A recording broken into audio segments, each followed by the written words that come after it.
Good morning, and thank you for making up time to hear me speak. My name is Ayo. I believe nothing will go wrong. You know why we're here.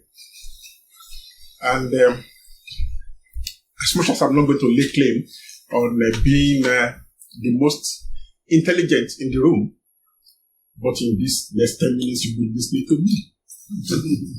So I am a PhD student in Cardiff Uni, and I'm coming to the end of my research basically. And what I'm going to share with you this morning is what my research is all about. Essentially, we want to talk about dependency modeling. And if it will work. So dependency modeling is not new. It's been around for a while. And we are trying to take it, to re-engineer it. Essentially, we want to extend it, which is why I have the X in front of it. So what does dependency modeling do? You have a goal, you have an idea, you have a business. So when you are designing the system, when you're designing the business, when you're designing the goal, say, this is my goal, and this goal depends on this, and this depends on that. So let us call it process. So we are building it, rather than building it from the bottom up, we're building it from top to bottom. I have a goal. This goal depends on these processes, or this event, or these ideas. And then this other idea depends on these ideas. It is a standard that is supported by the open group. So you won't imagine that if it is a standard, it should be popular. Everyone ought to be using it. Because what this does for you is that it gives you an overview, an overarching view of what your business is, what your process is. Although I am focusing on industrial control systems, but this is applicable to big or small, anywhere where you have processes that depend on others to be able to achieve a goal, you can talk dependency. But there is one thing about dependency modeling. It is so easy for me. Now I want to use this. Okay. It is so easy for me to say this process needs these two processes to be able to achieve the goal. These processes, these three, make this work. So dependency modeling, the way we know it today, it will allow me, to trace this back. So what I have in green and red is that this is 100%. This red is simply telling me that by the reason of probability, I may not be able to get 100%. Maybe because I don't have control over it, maybe I can get 70% in terms of what is going to be able to produce. But when I put these two together, I'm getting something less, but that is how it propagates, from the bottom to the top. What it doesn't give me is that if I want to compare this process and this process, if they fail, so if all this should turn to red and all this should turn to red, what will be the impact on the goal? Dependency modeling doesn't allow me to do that at the moment. And that is what we are looking to extend. But why are we even interested in this? Everyone in this room will know about this, the colonial pipeline and the JBS attack. These are great attacks. One cost $11 million for them to be able to get back into business. The other one cost $5 million.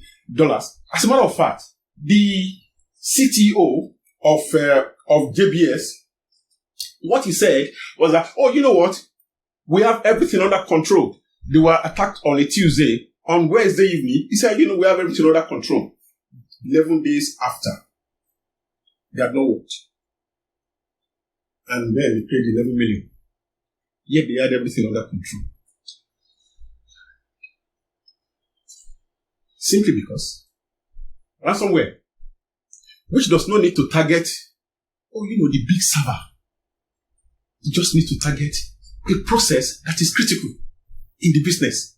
And if that process is taken away, everything is taken away.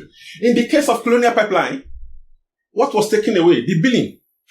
So they could produce, they could store so much petrol and fuel, but they couldn't ship them because there was nobody to bill.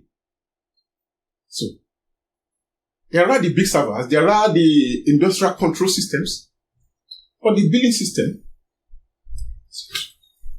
took them out. And the interesting part of it is that 82% increase in ransomware attack alone between 2020 and 2021. As a matter of fact, if you look here, these are the three top: industrial and engineering, manufacturing, and technology. Okay, so even if I take technology away and I focus on these two, which is why we are interested in industrial control systems. So I've got this. This is the reason why we are doing this. And for us to do this, we have looked at industrial control, dependency modeling as a very good tool that will allow management, not just the techie people, those that sit in the server room at the back end, to say, we have this threat, we have that, because threat will always determine your response. But what dependency modeling does for you is to make you ready and say, this is what I know I have. This is the place where I know I have my weakness. So we have decided to improve on dependency modeling, building a system,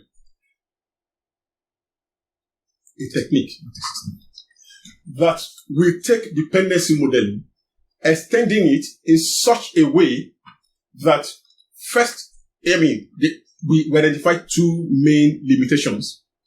One being that, when you are asking people to complete the dependency modeling, they give you a percentage, a probability that something will work. But most of the time it's subjective. So we try to balance it out, by providing an evidential data that will balance out the subjectivity nature of the probability information that is provided. And then we get a posterior probability. When we normalize it, then we can build the system model and the sensitivity. And then beyond that, we are using base network, to be able to generate a conditional probability distribution. And what conditional probability distribution then does is that it takes every event and says, if you take this event on its own, you can actually write a story about it. And with that, we are able to say, if I go back here, my pen is almost up. If I go back here, with what we are doing, it is then possible, what I said earlier on, to take this process and this process and say, if I zero this and they all turn red, what will be the impact on the goal? Dependency modeling does not offer us that at the present time. So you can say, let me pick three. Let me pick this, that, and that. If I pick three of them and I crash them, on my system without having to go anywhere, what will be the impact on the goal? You can see that, visually, by using risk, which is the system that we have built over the years. And this is the kind of results, that we get to produce.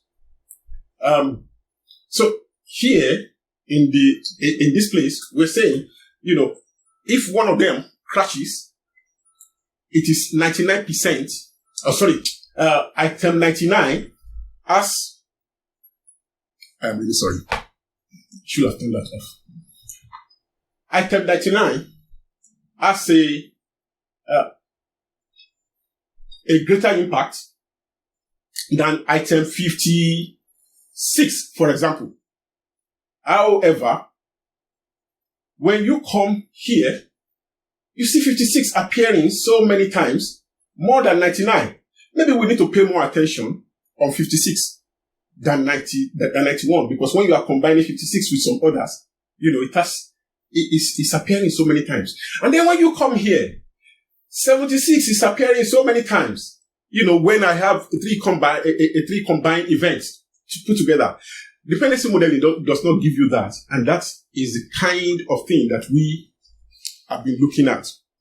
And we have tested it with some data. And that is why we have this.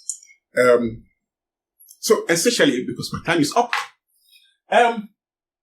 we are looking to provide an improved method, to make dependency modeling more acceptable so that more people will be able to use it to understand the risk that is within their organization without necessarily having to wait for the friendly attacker, without necessarily having to wait for the